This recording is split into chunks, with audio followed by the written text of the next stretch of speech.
Story of a banned book. Mary Late sent her husband to the school board in Lake Fenton, Michigan to complain about a book on the summer reading list that had foul language, including the F word. She had purchased the book because her 12-year-old son thought it was about a dog, since there was a dog on the cover of the book. The book was removed from the reading list. Curiously, Mrs. Lates had not read The Curious Incident of the Dog in the Nighttime by Mark Haddon, the novel she had pushed to have removed, for if she had, or perhaps if she'd helped her son select his summer reading choice, she would have realized the story is not about a dog really, but that the dog is only used to set the story in motion. And she might also have understood the larger plot about the life of Christopher, a 15-year-old special needs student, and also about the importance of accepting differences. Before looking at the challenges against the curious incident of the dog in the nighttime, it's important to acquaint ourselves with the book's content and the main character, Christopher Boone.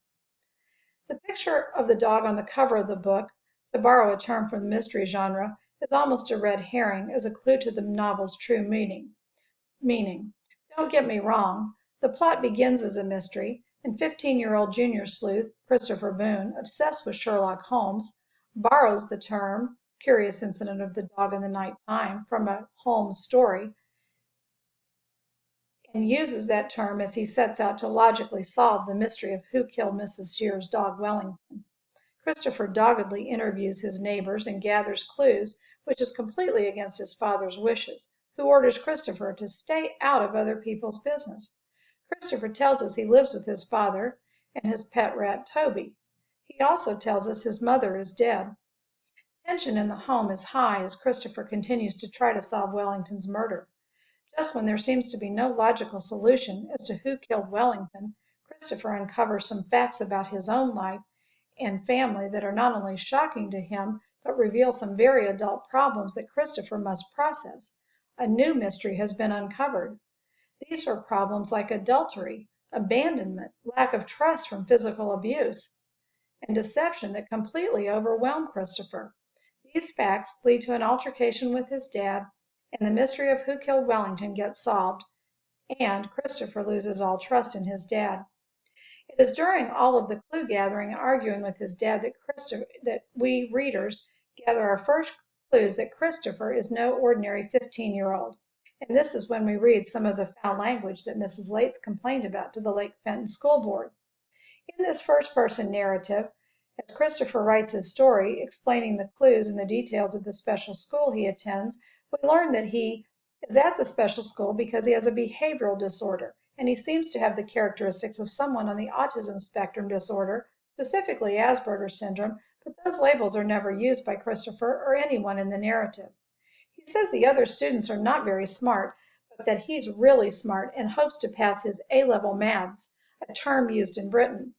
The theme of Christopher's math genius is carried throughout the book, and he labels each chapter with a prime number and illustrates maths problems. He even encourages the reader to solve a maths problem from the beginning of the story to the end, and provides the solution at the end of the book, just in case we aren't smart enough to figure it out. Christopher also shares with us some of his other characteristics. His belief that seeing 5 red cars in a row will indicate a super good day. He also shares his aversion to physical contact and that he detests the color yellow. From this, it is easy to see that we as readers can get to know Christopher intimately and really see the world as he sees it. Christopher also introduces us to Shaban, his life skills teacher and mentor, and the person who encourages Christopher to write the book we are reading. Shaban tries to teach Christopher the social nuances of life. She uses faces to show how people might react to comments Christopher makes, but that is difficult for Christopher to understand. Shaban also talks with Christopher about the effects of his word choices and not using profanity, which Christopher does. We hear Christopher use foul language, but we also hear him say he doesn't understand why it affects people. This is because Christopher processes clues differently than others. This language is found most frequently between Christopher and his father. And that brings us back to Mrs. Lates and other parents who called for the book to be banned. Christopher's propensity to drop the F-bomb, as one article stated, landed Curious Incident of the Dog in the Nighttime in the number 5 spot in the 2015 American Library Association's list of frequently challenged books. Parents in several school districts around the country, including Mary Lates from Lake Fenton, Michigan, challenged Curious Incident as an appropriate book for their middle school and high school age children to read, consistently citing foul language as the reason. Mrs. Lates felt that its language and using God's name did not make it a good literary book. Lake Fenton School Superintendent Wayne Wright removed the book from the reading list and agreed it was inappropriate.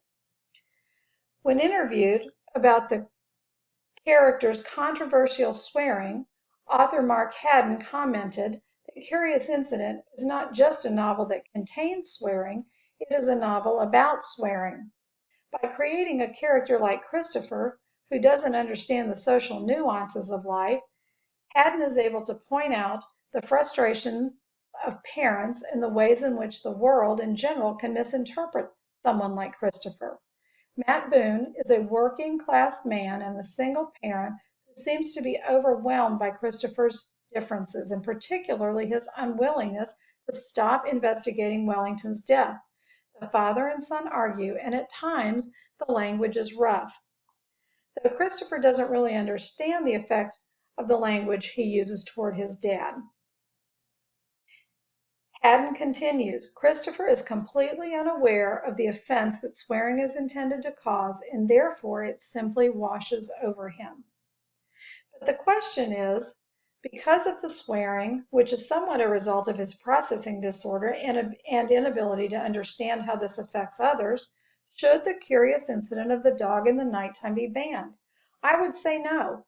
I do think that some of the profanity might be introductory to younger students, so I might err on the side of caution in assigning it to middle school students.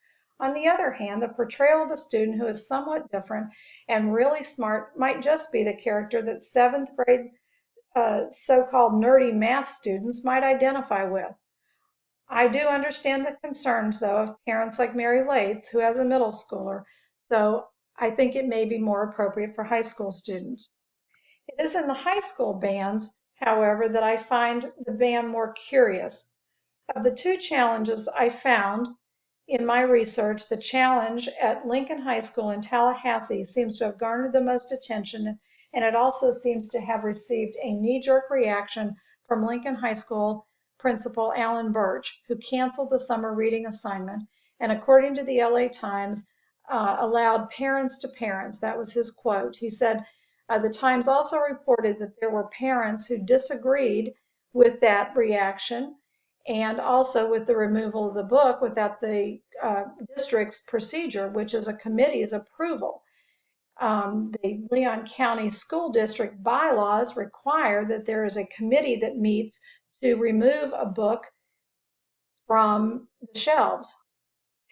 Responding to the criticism of parents who didn't want the book removed, Assistant District Superintendent Scotty Crow said that the book was not, or the assignment was not part of the true curriculum, and it was only summer reading, and so it would remain on the shelves, but the assignment would be canceled. He also noted that they take censorship very seriously. However, school board member Alva Strickland wants the book removed and is quoted as saying, "We've got a million books to choose from, and this one should not be on the district approval list," which sounds like the road to censorship to me. So I want to make the case that this is indeed a book that should not be banned, but is also worthy of teaching. If we return to the plot, we can see the unfolding of and the major theme of the Curious Incident of the Dog in the Nighttime. According to a 2012 interview with Mark Haddon, he said, "If I was being particularly contentious, I might say that Curious is not really about Christopher at all. It's about us." And I think what he means by that is we all have struggles in our life, times when we become completely overwhelmed by our circumstances, and we have to persevere even when we feel like we cannot take another step. As Wellington's murder is revealed and Christopher's life unravels, his immediate response is visceral. He is catatonic. But as he gathers strength, Christopher embarks on a trip to London to solve the mystery of his own life. We see that Christopher is faced with a barrage of decisions on a trip he has never made. We can empathize with the fear of going into the unknown and Christopher's difficulty in processing overwhelming amounts of information, trains, routes, stations, and fares, while trying to avoid physical contact with crowds of people bustling around. As readers, we are able to see ourselves struggling to do something hard that we have never done. In fact, Olivier and Tony Award-winning director of Curious Incident, Marianne Elliott, notes that Christopher has never been outside of his street, so when he actually does go on his journey, everything he encounters is new and frightening and very perplexing. I think this is a metaphor because it's about all of us encountering things we find overwhelming and confusing, and feeling that fear, but driving through anyway. Christopher's success in making the journey and solving the current mysteries of his life are exceptional for this young man, and we are as happy for him as if we had made the journey ourselves. And in a way, we do. Since we have experienced the trip through Christopher's eyes and words, it has become our journey. When he returns to Swindon to take his A-levels, he also succeeds in this endeavor, just as we had hoped he would. Christopher has shown us, through perseverance, and in spite of many differences, he is just like all of us. He wants to be successful and to be able to trust the people in his life. Just like Mrs. Lates,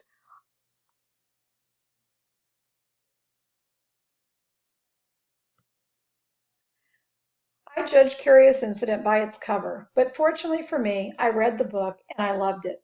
I then had the opportunity to see the play in London, and I've included a picture of the Gielgud Theatre there. Since we were not allowed to take photographs of the live performance, I also included a photograph taken by Tristan Kershaw to show the set, which was like a cube. As an audience, we experienced Christopher's world. As the autism consultant for the London production of The Curious Incident of the Dog in the Nighttime noted, by using the multisensory approach for the productions, the audience is able to experience what the person on the autism spectrum experiences or lives in their daily lives. This young woman, who is an artist, also happens to be on the autism spectrum, adding real validity to the production.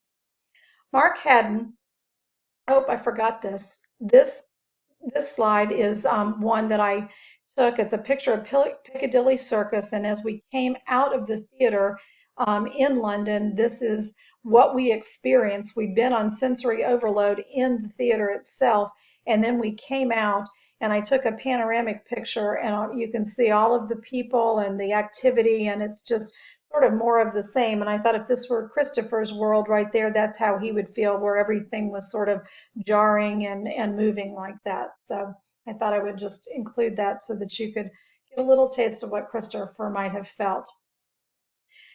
Mark Haddon has done a lot to create awareness for autism and for accepting differences in each other, but he claims he didn't set out to write a book about disabilities, but he wanted to write one about differences. And according to autismspeaks.org, though, his work has been embraced by the autism community and by the theater as well. And when I think of this book as being banned in some schools, I feel that this is completely wrong. And I think that schools should really consider this as a required reading for students. Parental involvement and teacher involvement in guiding students through the language to the message would be important, but the benefits in creating awareness far outweigh the exposure to language that is probably not new to most high school students anyway. The benefits in teaching tolerance and accepting difference far outweigh the language, and I think that one school district in particular, I found the Lakewood, Ohio schools apparently had the same feeling. They created an event called the Big Beach Read, and it was a community event where the community was invited to read the book along with the schools, and all of the high school was invited or was assigned to read that book for the summer. And then they had a whole day of activities where the entire day focused on different sorts of activities to encourage autism awareness. And I think the tolerance for all types of people is really important. As teachers and parents, I think helping students to see through the lens of one another is one of the most valuable lessons in tolerance and acceptance that we can teach our children. And it is for these reasons I feel this book should not be banned. I hope you'll take a moment to look at the short video. They did an autism-friendly performance of The Curious Incident of the Dog in the Nighttime on Broadway, And I think that you'll get to see what the theater performance was like. And I realize this is about this book, but if Mark had not taken the time to put himself in someone else's shoes and write this book, there wouldn't be the theatrical performance. And I think it just paves the way for more stories and more incidences, more productions like this. So I hope that you enjoyed this, and I enjoyed this book quite a lot.